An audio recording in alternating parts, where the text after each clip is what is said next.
earphone by Boat, which is basshead 152. So this is the basic packaging. So let me begin with the unboxing. We unboxing the new Boat basshead 152. So it's a pretty good packaging from Boat. So here are some information regarding the earphone, and here there is MRP of 1299. Let me focus. Okay, 1299. So you can get it for around 400 rupees on Amazon. So let me open the box now. So here are the earphones. Let me remove it here in this box now.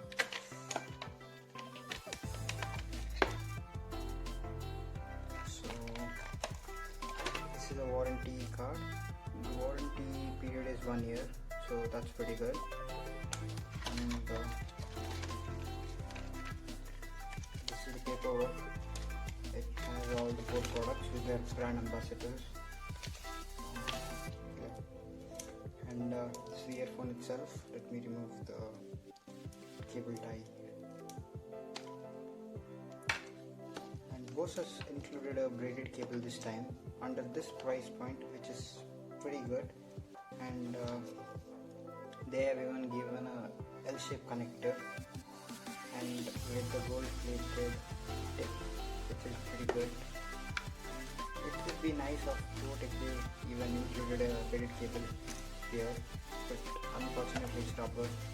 And here there is a end call or receive the call button, and here there is a microphone hole, and here is the earphones. This construction is made of metal, and this is made of plastic, and the air tips is pretty good. So thumbs up Boat for that. After 1 hour of usage, the earphone is pretty solid, I should say. The mids are okayish, but the highs and lows are very good. This is perfect earphone for bass heads, as the name suggests. So I would definitely recommend you these earphones. You can just go them and buy. I'll link the earphones down in the description. So if you like the unboxing, hit the like button, share and subscribe. Thank you for watching, guys.